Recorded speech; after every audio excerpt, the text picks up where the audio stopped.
Hi everyone, Janie here. Welcome back to another beautiful garden. I want to introduce you all to Anita Clevenger. I was introduced to her through Greg Gayton from Green Acres. He knows all the amazing, wonderful plant people in California. And Anita, you are one of those plant people. Oh. Your reputation precedes you. She has a rose named after her, might I add. So how long have you lived here? Well, I've lived here since 1978, Okay. so going on 50 years. It's a beautiful garden. We took a little sneak peek and we walked through it. I'm so glad I did because I probably would hurt your ears for how much I was impressed with this garden. Well, there's so much to see, too. Yes. So even just how to organize in a garden, there's so much to distract you with. Yes. So you're a teacher. Well, I am a master gardener. And so as a master gardener, I do all sorts of garden education. Outreach. I work as a master gardener and advisor at McClaskey Adult School, working with the developmentally disabled adults who have a garden program. That is so wonderful. But I also give talks. I also man booths. Greg and I were side by side at an event right after the pandemic. People were so crazy to come out and talk gardening. And we were crazy to talk to them about it. I love it. Manage the perennial garden in the water efficient landscape at the Fair Oaks Horticulture Center. So I just garden all over the place. I mean, you can see this is just what she wears, is her gardening overalls. As soon as I walked up, I went, okay, we're friends. So tell everyone about your Take a Plant, Leave a Plant. Yes, I have a little plant stand in front. And during the pandemic, I finally began to propagate successfully because usually I'm too busy. And to propagate successfully, you have to keep an eye on things. You know, you can't just plant it and forget about it. But if you plant it and check on it and water it and give it what it needs, it will grow. And I had a friend who said, you need to get on the Facebook group, Take a Plant, Leave a Plant, because I was drowning in plants. And so he came over and helped me set it up. And so I'm one of the ones listed in that Facebook group. But the idea is it's like a little free library for plants. I just love that. And there's no obligation. You can take what you want. You can leave what you want. And I've thought about taking it down a few times, and then I've realized it has a life of its own. And so it's not really my stand. It belongs to everybody that supports it. So it's the Take a Plant, Leave a Plant Facebook community. They call it the Tap Lap. So take a plant, and it's Leaf a Plant, L-E-A-F. I love that. That's very cute. And if you happen to see Anita, you actually have helped people learn to garden through this Take a Plant, Leave a Plant.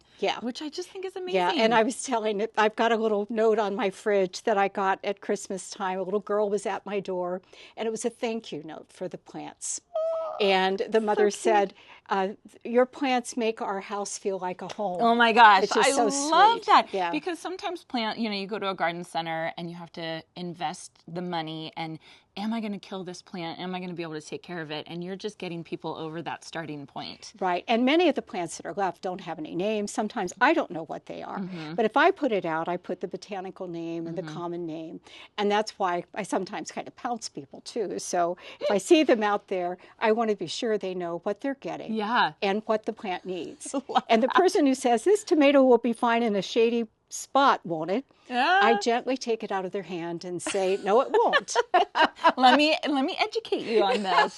You are the ultimate master gardener, I have to say. I think that is fantastic. And your garden, it has a life of its own. We're not even in the back garden yet. She has a whole front garden that's absolutely stunning, side garden, and now we're going to go through the gate, and it is quite a sight to see. So you want to take us? Why, sure. So Anita, can you tell me about these roses that are back here? Because they are really stunning. They're beautiful. Well, most of the roses that I grow are old roses. They're roses of the 19th century and earlier. And they tended to be quieter colors. It's more pastel. So out here I have some modern roses that will knock your socks off. And so I have Joseph's coat, which I always wanted and a friend gave me. So pretty. I mean, this is just absolutely beautiful. It's every color. It's a coat like the coat of many colors. Oh, it's so gorgeous. And then this is a rose that is a modern rose, but never really made it in commerce. Lots of roses get introduced and then they fall out of favor. Just for one reason or because another. they're just not as good as they intended, or there's something new that they're advocating. But so this one, I love how it looks, and I think it fits well here. It would like to be a shrub, but you're going to see I do a lot of tying roses back. I cannot wait till you guys see how she trains her roses. Because I don't really have that big a yard, and I have so many things I want to grow. And you have plants everywhere. Yeah. Right? You've got tomatoes and a radio flyer. Yeah.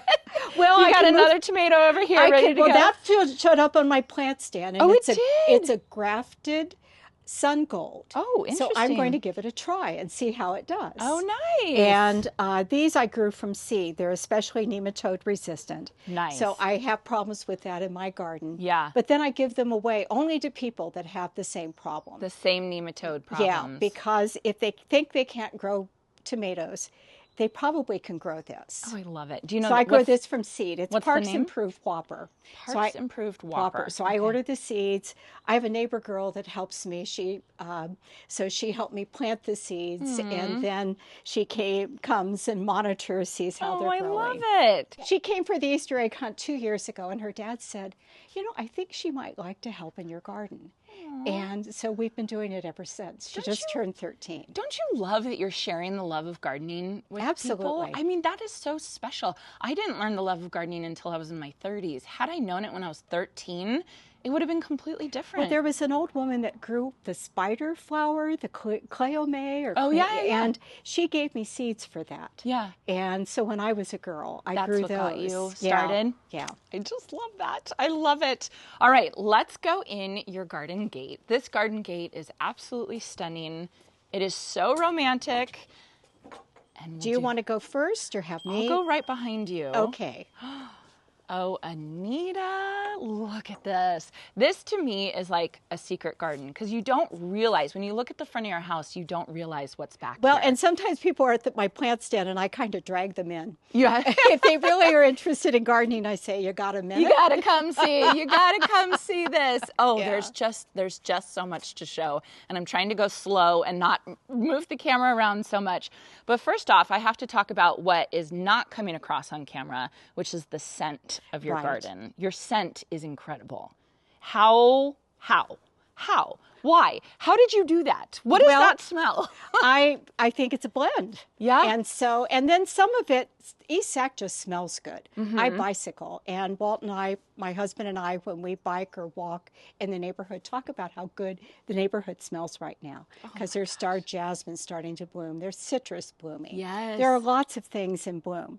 But in this corner, I wanted fragrant roses. It smells so I wanted good. this Cleveland sage that's a native California sage that I just love the scent of it. It's just... And I have things like heliotrope that aren't blooming yet, and phlox, the white, really fragrant flower. I love you so much that you said heliotrope.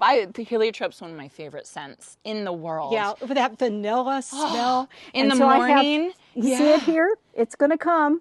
And then it'll bloom. Yeah. Oh, does it do well underneath your roses it does, like this? Well, it grow ups and through. Oh, my goodness. And so the idea was I wanted, when you walked in, for this to be a fragrant spot. You got it. Check. A big check. Because when I walked in earlier before we started filming, I stood right there and I spun in a circle and I was like, what is that smell? And you're right. It's everything. Yeah, I even have the one only hybrid tea that I have is Mr. Lincoln. Oh, you have one Mr. of the most Lincoln. Fragrant roses of all, so it's back there. Love it. I love it. And I love that you put a sage right here. That's a really good idea, as you brush up against it. Well, I read that Victorian ladies, they'd carry their little bouquets, their tussy-mussies, because things didn't smell good, and they would put scented geraniums and scented plants by their doorsteps. So their gowns would rub it, or they could break off a sprig and smell it. I have scented geraniums by my side door. Do you make yourself tussy-mussies? Well, I did, and particularly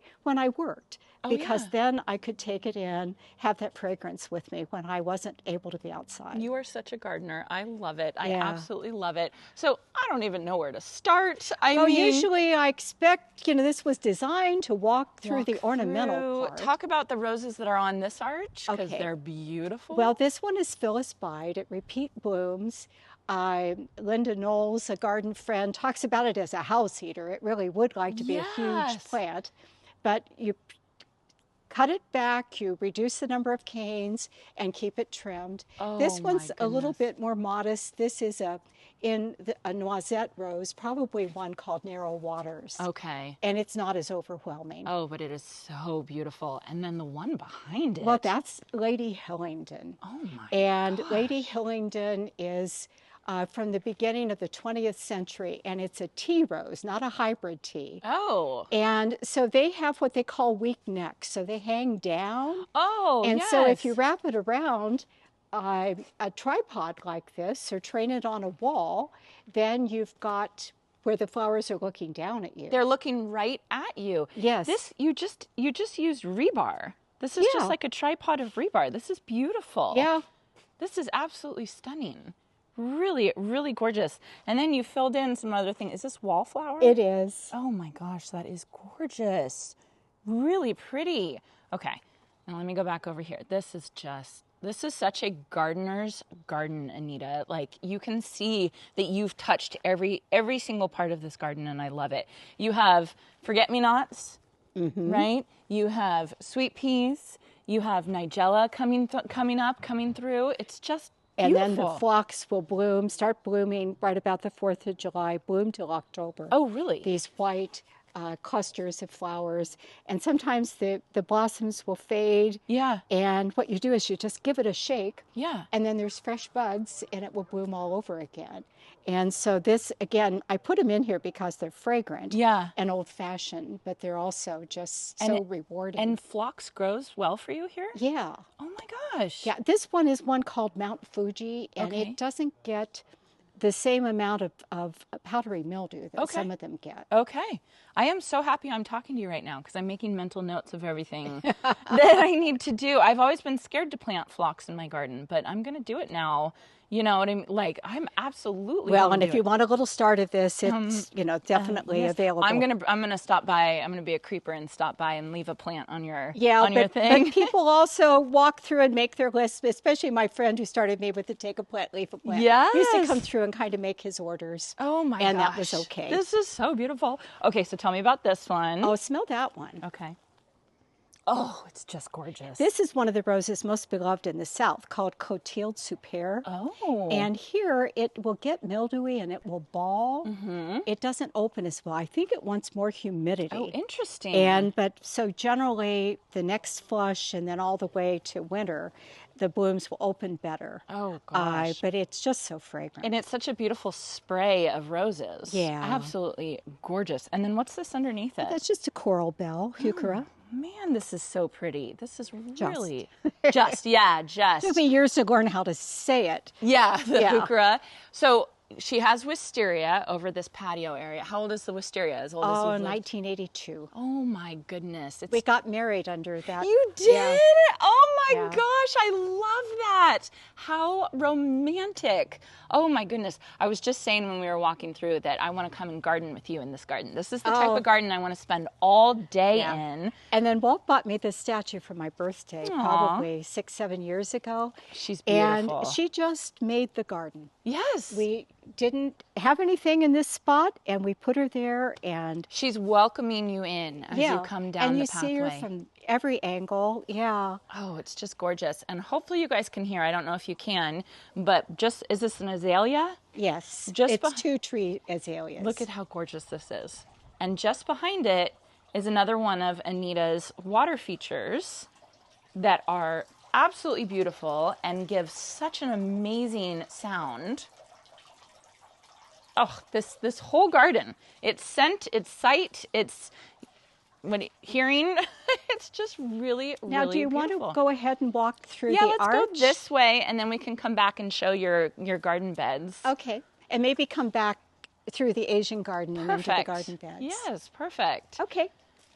So I have to point out the podocarpus. Yes, which Just is because- enormous. I've planted podocarpus in my garden, and mine are, I don't know, 7 or 8 feet tall. But as you can see, this is how big a mature podocarpus can get It was part of the landscaping in '82. when you so first it's 40 moved in. years old. It's really beautiful. It's really gorgeous. But you said you've taken most of them out? Yeah. just because they were too big? Is that why? Yeah, and actually one died.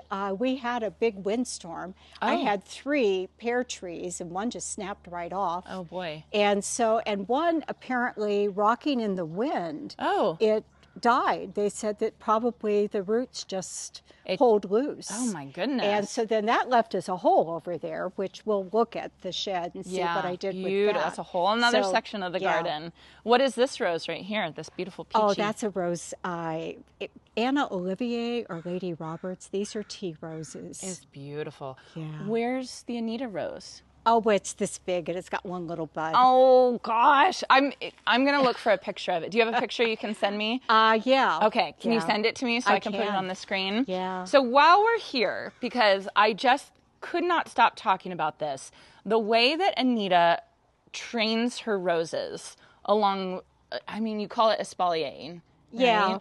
Well, except this is beyond that. You know, you had a name for it in England. Oh, I yeah. was just talk about doing it like a swoop.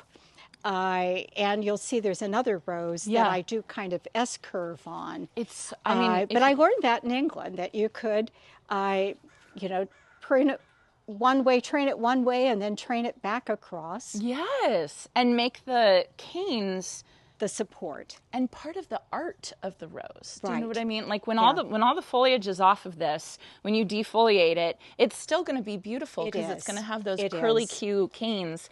So what Anita's talking about that I learned in England is called nif pruning is what I learned. She does, I think the girl who does nif pruning does actual circles. Yeah. But this is just, these swoops are so beautiful. And what a statement on a wall. I'm just obsessed with this. I love it. What's the name of the rose? Well, this is an old rose that we don't know what it is. I It's love it. called Secret Garden Musk Climber. I love it. Yeah, That's I great. have a lot of roses that were found roses that were given names, like that pink one that we walked by. Yeah. is called Barbara's Pasture Rose because the curator of the historic rose garden went under a barbed wire fence and took cuttings of that rose in the middle of a pasture. Oh my gosh. And so many of the roses here have stories like that I of how they were love found that. and collected. I And just sometimes they love get that. identified, but sometimes we never know what it Yeah, was. but at least you have the specimens here. Absolutely. Just in case, right? If they Yeah. ever come, you can say, oh, I have that one. Yeah, or then it's not lost. If it's a Yeah. nice rose, you keep it going. And so you really focus on all the old world roses. to a large degree. Okay. Yes. And why?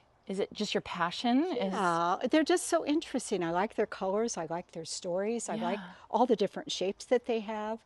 Hybrid teas all kind of are all the same. Yeah. I like a garden with roses, Yeah. not a rose garden. Oh, I love it. And so this garden has plants of all sorts, Yeah. along with roses. There's about 70 roses back here. my gosh. But- This is a large garden, but not a huge garden. No. So to cram 70 roses along with everything else you have back here Right. is quite impressive. It's very beautiful. Can we see the one on your fence over here? Sure. Through your, is it Italian cypress? Yes. Arch.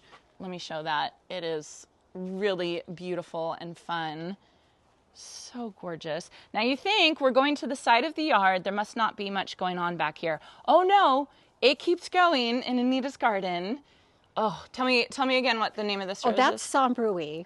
And that's a very popular rose. That one's grown a lot. Okay. And they thought that it was an old rose, and so they called it a tea rose, and it won all sorts of prizes Yeah. in the rose shows. But it's a modern. Oh, it is? Yeah, probably from the 30s or 40s. Oh, funny. 1930s, 40s. Yeah. Oh Yeah. my gosh. This But it's is just beautiful. And this one's fragrant too. Yes. And I just love that flat face. Yes, yeah, and then just so many petals. There's so many petals to it. Yeah. It's gorgeous, really beautiful. And you've espaliered this really flat against the fence. Yeah. Really, Because really. this really, after I had the addition put on, I felt like, what do I do here? Mm-hmm. And then realized that I could, this is totally shady, this gets some sun. Mm-hmm. If I kept things flat, Yeah. we could have a path. And my son was only 13. Mm-hmm. And he said, Mom, you always wanted a secret garden. You have a place for one. you And so you'll come see that. Oh gosh, Anita, I'm sorry. I cannot get over the scent of this rose. It smells so good. It smells so amazing. Yeah. And then behind you, you have a clematis. No, A camellia. camellia. And Excuse me. it's probably Hanajima's probably the name. Okay. It's a double. It's not fully double. It's semi-double with a Okay. bright yellow center. Oh, how fun. It kind of looks like a double dogwood. Oh, how fun. And it's beautiful. How beautiful. And then Yeah. tell me about these ferns. What are these? Well, these are New Zealand tree ferns. Oh. Blacknam gibbon, I think. Oh, really? Yeah. Oh, that's really interesting. It's so interesting to see them this way. You know what I mean?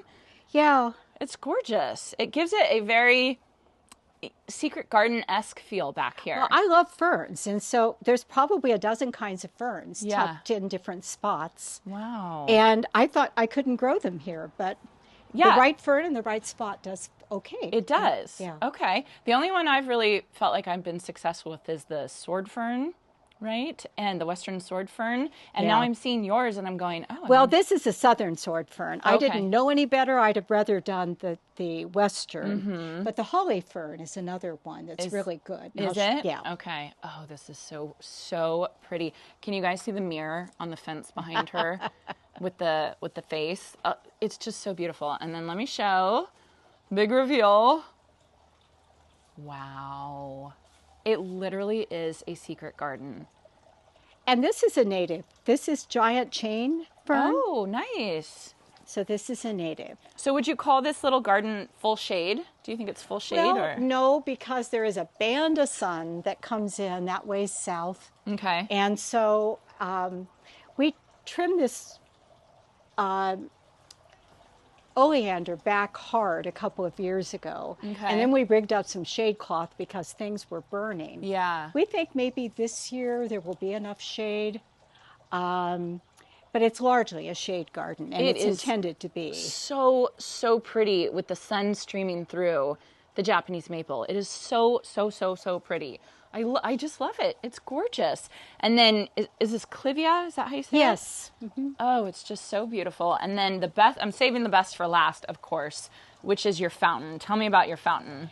Well, my friend Bill Harp met me about 2 weeks after I moved here in 1978, and right away he was giving me gardening books and digging up plants and encouraging me. Is this your mentor? And he was my mentor and my dear friend. Yeah. And then he passed away nearly 2 years ago. And I helped clear out the hundreds of pots and plants and tidy up his garden and get it Yeah. ready for sale. Yeah. And then I was told I could take whatever I wanted. And so I said, may I please have the fountain? This is your mentor's fountain. It is. Anita, that Yes. is so lovely. And I have to show you guys because it's what a great idea to put it on the chimney, the back of the chimney that usually people want to hide or paint or something like that. But to feature it with the fountain, oh, I love that story. That is gorgeous. And then how did you get all this moss on here? I have tried not to mess it up. It came with the moss. It's so beautiful.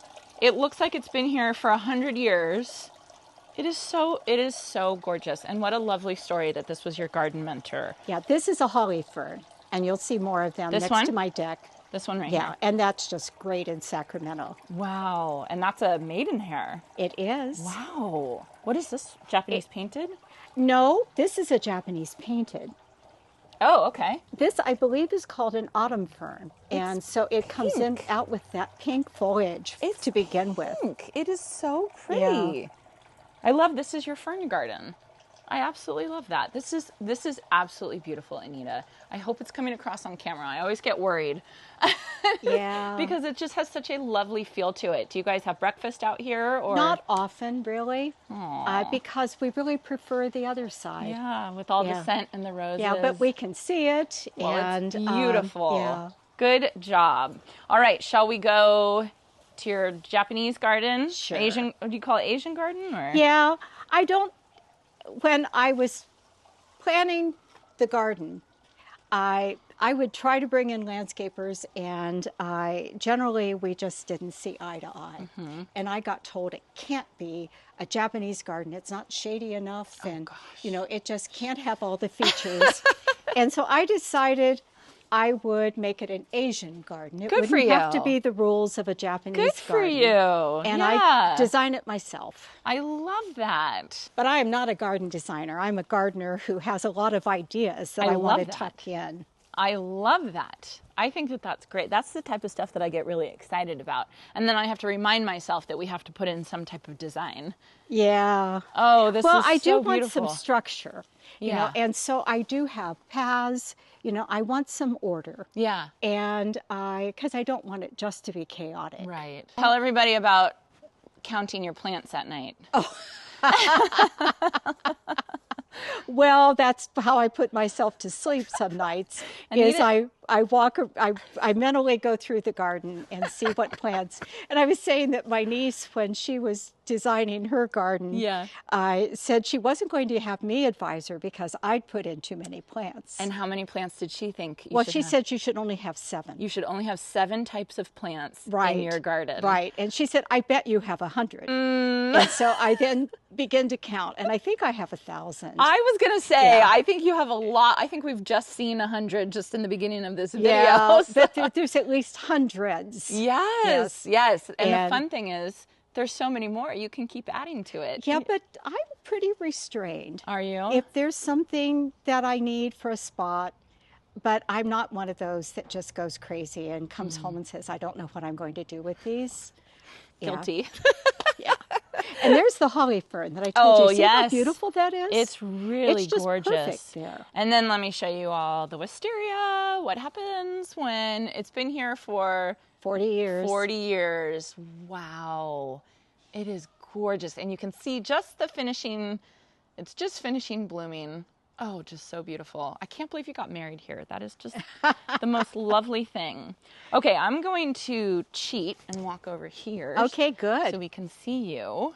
Okay. So this is your Asian-inspired garden. There was actually a Japanese maple here. Oh, there was. And so when we tore out the pool, I was telling you there was a 16 by 30 concrete box of a pool here, and then there was a raised concrete deck here. So when we tore that all out, there was a Japanese maple here that was just beautiful.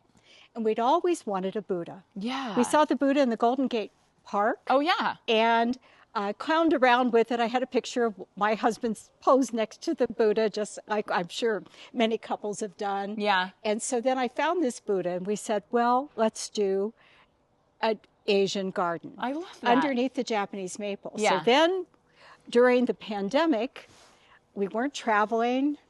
We were spending time in the garden. I met somebody that could build me a garden shed. I love So I said, let's build one that looks like a Japanese tea house. I love it. And Etsy is our friend, you know, so I went into Etsy and looked at designs, and then he and I designed this together. But it's really just a tool shed. But how cool. A little messy, but there it is. I love it. And we all need that spot for a garden. And to have it right in the garden is wonderful. And it looks like this is part of the design. Having And then we did all that, and the Japanese maple died. Oh, well. So, but anyway. But I like the bamboo. Is that clumping bamboo? Yes, it is. It's really pretty. And then I'm going to pan down. What are these here? These 3 balls? Oh, these are Pittosporum, the creme de menthe. Oh, yes. And it'd be nice if they were tighter, smaller balls, but they are what they are. They are what they are. And you've got some mondo grass here. Right. And then a beautiful little bridge over your river rocks. Yeah, and one thing that an Asian or Japanese garden should have is either water or a sense of water. Oh, okay. And so the rocks are the sense of water. Yeah. It should feel enclosed. And so this garden is enclosed. Yes, it is. Yeah. Are those are not rules, but guidelines? Guidelines, yeah. So I read about them. I have traveled in Japan and looked at gardens. Yeah. But this was, I looked at what they said. Now, it would not have a Buddha because they only belong in temples. Oh. And so a garden shouldn't have a Buddha. Oh, shame on you. Lanterns are fine. Buddhas, no. Well, I like your Buddha. I think it's beautiful. Well, the Buddha is kind of the reason, it was the Japanese you wanted maple something like this, yeah. So is that why you have this little gate here, is to enclose it? Yes. Oh, I love that. And my husband and son have made that for me. Oh, I and love we're it. on the 2nd or 3rd version of it. Yeah. And then I just have to say, from behind, you can see her pruning style with the curved, she curves the canes. Instead of cutting them, you're curving the canes, and I just absolutely love that. Yeah, if you get the cane at a 45 to 90 degree angle, Yeah. then you'll get flowers all along yeah. where the buds are. So that's what you're trying to do, is kind of, I just love that, Anita.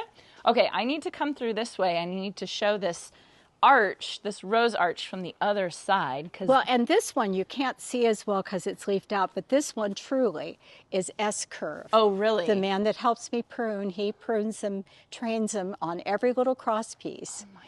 And so there's all these horizontal canes. Oh my gosh, you're not kidding. You are not kidding. This is incredible. And it helps that this is a really flexible, thornless rose. This is an old rose called Zephyrine Druhine. Oh, yes. Oh, Yeah. interesting. I was going to plant this in my garden, and then I decided against it in the last minute. Planted another one instead, but this is beautiful. And then what about this peachy one over on the other side? This is crepuscule. Oh, it's just gorgeous. And when I travel in New Zealand and Australia, everybody grows that. And most people grow the mutabilis rose too. This one right Yeah. here. Really, really pretty. I have to show off this rose because this was the most interesting rose I've seen. Tell me about this one. Well, that's a rose known as a centifolia, which were the ones like you saw in the Dutch masters paintings with all the little petals in it. Yeah. But this one's called the Burgundy rose, and it's from about 1820, 1830. Isn't this just the when I was standing away from it, I thought, is that a lantana? Is that, like, what is that? And it's a rose. It only blooms once, so now's the time. Now's the time. I'm trying to shade it so you guys can see it. And then, of course, your bearded iris in front of it, which is absolutely gorgeous. Yeah, that's one I got from the Perennial Plant Club, and it's a repeat blooming Oh, one. fun. I love it. Yeah. So there was a pool here. Yes. I can't imagine that. It was a great big box. Like, that would just fill up your whole garden. Yeah, and there was a mound over on the other side of the pool, and it was full of ivy, covered with ivy. Oh, boy. And, of course, you know what lived in it. Oh, gosh. Oh, And we had, do we want to say, it was rats. And then we had ivy all on this wall. Wow. And there was only a couple of feet between the pool and this wall. Yeah. And a couple of feet here. This was no man's land behind the garage. Because it was all blocked and everything. Yeah. And so when we took the pool out, we just had everything cleared out and started over. And you did this. Yeah. And this is beautiful. This is just so beautiful. And then these raised beds, you said tomatoes and broccoli in the winter, I just love it. Kale, some squash. What a gardener's And so garden. I'll clear these out, and I'll be planting these the end of this month. This is just absolutely beautiful. I'm going to turn around, last thing, and show off more of your rose training because I just love it.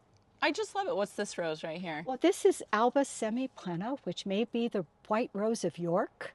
Oh. So English history. Oh, yeah. And so it is an old-fashioned English rose. And I read, Graham Stewart Thomas wrote a lot about roses.